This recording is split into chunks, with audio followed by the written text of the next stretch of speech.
ఓం నమో నారాయణాయ.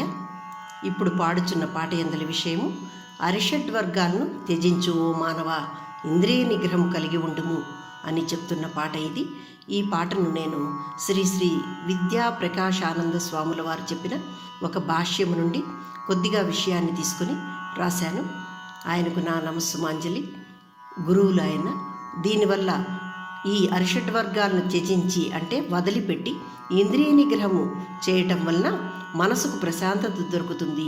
నీవు నిర్మల చిత్తుడవవుతావు. శత్రువులు మన బయట ఎక్కడో లేరు, మనలోనే ఉన్న ఈ అరిషడ్వర్గాలే మన శత్రువులు. అవి కామము, క్రోధము, లోభము, మదము, మోహము, మత్సరములు. వీటి వల్లనే మనం ఎదుటి మనిషిని ప్రేమతో చూడలేకపోతున్నాము అని చెప్పబడింది. రావణాసురుడు, హిరణ్యకశిపుల ఉదాహరణలు ఇక్కడ చెప్పారు. వారు ఎంతటి గొప్పవారైనా వీటి వల్ల నశించారు అని చెప్పారు. ఈ విషయాన్ని నేను పాటగా చెప్పుచున్నాను. కామము అంటే కోరిక అనర్థము, క్రోధము అంటే కోపము, లోభము అంటే దురాశ, మోహము అంటే అనుబంధము, మదము అంటే అహము, మాశ్చర్యం అంటే అసూయ లేక సోమరితనము అని చెప్పారు. అరిషడ్వర్గాలను జయించుమురా ఓ మనిషి, నీ యందు ఉన్న అరిషడ్వర్గాలను జయించుమురా. అరిషడ్వర్గాలను జయించుమురా ఓ మనిషి, నీ యందు ఉన్న అరిషడ్వర్గాలను జయించుమురా. కామక్రోధ లోభములు, రాజస గుణములు, మోహమద మత్సరములు, తామస గుణములు. కామక్రోధ లోభములు, రాజస గుణములు, మోహమద మత్సరములు, తామస గుణములు. నీ యందు ఉన్న అరిషడ్వర్గాలను జయించి సత్వగుణ నిర్మల ప్రశాంత చిత్తుడా వగుమురా. అరిషడ్వర్గాలను జయించుమురా ఓ మనిషి, అరిషడ్వర్గాలను జయించుమురా.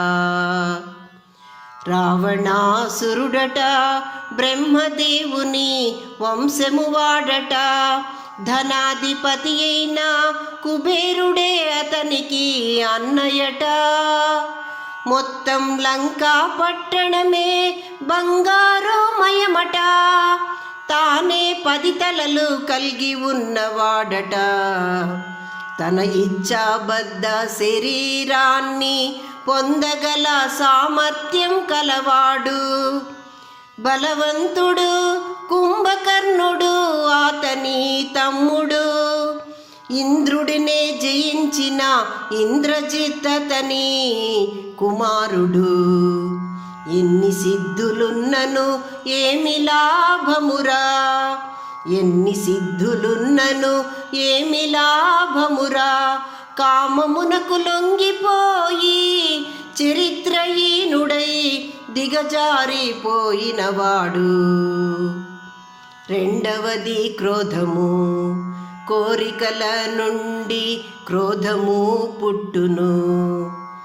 కోపము మాయను పుట్టించును. మాయ జ్ఞాపక శక్తిని చెడగొట్టును.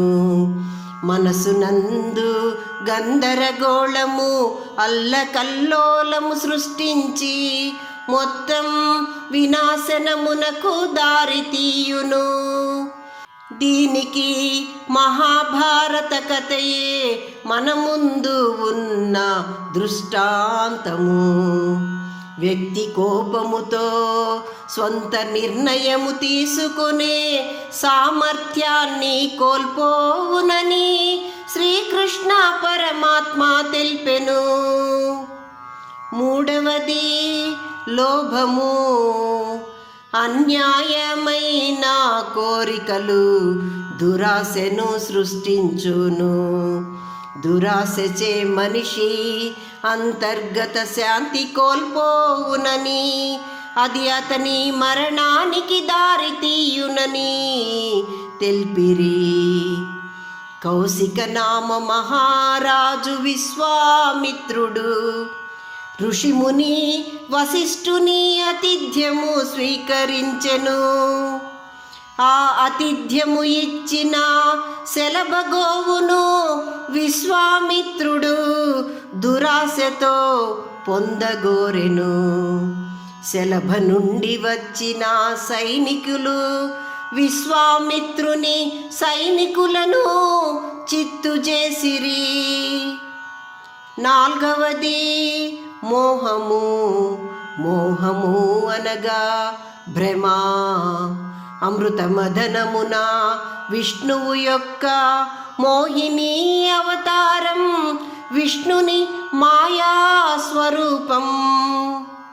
రాహుకేతువులు ఆ మోహమునకు ఆకర్షితులై చివరకు తల మొండెములతో మిగిలిరి.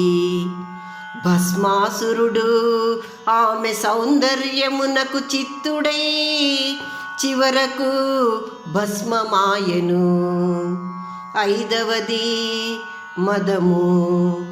హిరణ్యకశ్యపుడు లోకములనన్నింటినీ జయించి తనను మించిన వాడు లేడని విర్రవీగెను. ప్రహ్లాదుని ఎల్లవేళలా నారాయణుడు అనుచుందువని అతని హింసించి ఎక్కడున్నాడు నీ నారాయణుడు అనెను. ప్రహ్లాదుని ప్రార్థనతో నరసింహుడు కంభమునందున వెడలి అతని చీల్చి చెండాడెను. ఆరవది మత్సరము. ఇదియే అసూయ. పాండవుల సంపదను వారి వైభవమును వారు గురు ద్రోణాచార్యుల వద్ద పొందిన శిక్షణను చూచి ధృతరాష్ట్రుడు వారిని మాయాజూదమునకు ఆహ్వానించి చివరకు తానే నాశనమాయెను. వీరందరును ఇంద్రియములను జయించలేక బూడిదలో కలిసిపోయిరి. మానవుని నిబద్ధి చేయు భీకర శత్రువులు తనలోని ఈ అరిషడ్వర్గములేనని, ఈ అంతఃశత్రువులను జయించిన వాడు నిర్మల చిత్తుడై సత్వగుణ జ్ఞానియగునని విదురుడు విభీషణుడు ఇలాంటి సత్వగుణవంతులేనని చెప్పబడిన వారు. అరిషడ్వర్గాలను జయించుమురా ఓ మనిషి, నీ యందు ఉన్న అరిషడ్వర్గాలను జయించుమురా.